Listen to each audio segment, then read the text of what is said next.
I really think that having periods in school can really affect school performance and attendance due to the fact that sometimes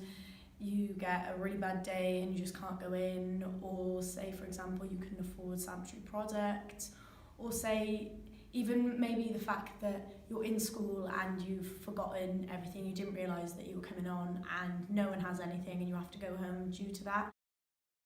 I think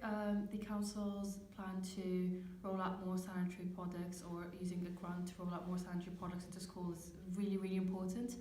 And I think it's a model that many other schools and many other councils across, not just across the UK, but across the world need to try to adopt, because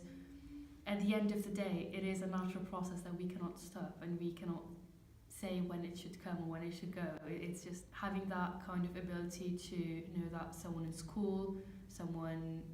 in a cubicle, or wherever you go, you can find it in a private area where you don't have to feel embarrassed about it. I really think it's important to have an open dialogue, because then young people such as myself won't feel it's an issue to even ask a male teacher, oh sir, I need to leave, I need to go get some sanitary towels, or